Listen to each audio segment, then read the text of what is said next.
കൂട്ടുകാരെ, ഞാൻ ഇന്ന് പറയാൻ പോകുന്ന കഥയുടെ പേരാണ് അഹങ്കാരിയായ കുറുക്കൻ. പണ്ട് പണ്ടൊരു കാട്ടിൽ ഒരു കുറുക്കൻ ഉണ്ടായിരുന്നു.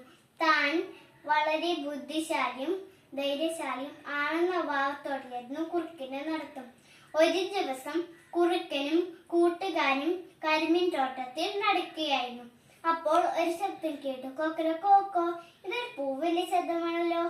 അപ്പോൾ കൂട്ടുകാർ പറഞ്ഞു, അതെ അതെ, ഇതാ വേണന്റെ പൂവന. എന്നാൽ അതിന് ശാപിടുത്ത കാര്യം. കൂട്ടുകാർ പറഞ്ഞു, വേണ്ട വേണ്ട, നീ അങ്ങോട്ട് പോകണ്ട. ആ പൂവൻ വളരെ ബുദ്ധിശാലിയാണ്. മാത്രവുമല്ല, അവന്റെ കൂട്ടുകാരനും ഒരു പട്ടിയുമുണ്ട്. അവനായിട്ട് നിനക്കൊണ്ടാൽ പിന്നെ നിന്റെ കാര്യം പോക്കാം. അതൊന്നും ചെവിക്കൊള്ളാതെ കുറുക്കൻ പറഞ്ഞു, ഞാൻ ആ കോഴിയെ ശാപിടുത്താൻ കാര്യം.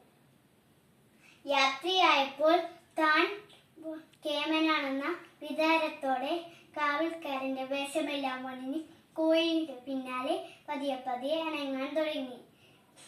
കോഴി കുറുക്കനെ കണ്ടു, എന്നാലും കണ്ടതുപോലെ നടിച്ചില്ല. എന്നിട്ട് കോഴി തന്റെ ഉറങ്ങിക്കിടക്കുന്ന സുഹൃത്തായ പട്ടിയെടുത്ത് ചെന്നു. കൊക്കൊന്ന് ശബ്ദമുണ്ടാക്കി പട്ടിയെ ചുമർത്തി. പട്ടി കുറുക്കനെ കണ്ടപ്പോൾ കുറുക്കന്റെ മേൽ ചാടി വീണു. കുറുക്കന്റെ വാളെല്ലാം കടിച്ചു മുറിച്ചു. എങ്ങനെയൊക്കെയോ കുറുക്കൻ പട്ടിയുടെ കയ്യിൽ രക്ഷപ്പെട്ട് കരിമീത്തോട്ടത്തിലേക്ക് ഓടിപ്പോയി. കൂട്ടുകാർ പറഞ്ഞു, നിനക്കിതെന്താ പറ്റിയത്? അപ്പോൾ കുറുക്കൻ നടന്ന സംഭവമെല്ലാം കൂട്ടുകാരോട് പറഞ്ഞു. കൂട്ടുകാർ പറഞ്ഞു, നീ ബുദ്ധിശാലി, മറ്റുള്ളവർ മണ്ടന്മാരാണെന്ന് ഒരിക്കലും കരുതരുത്.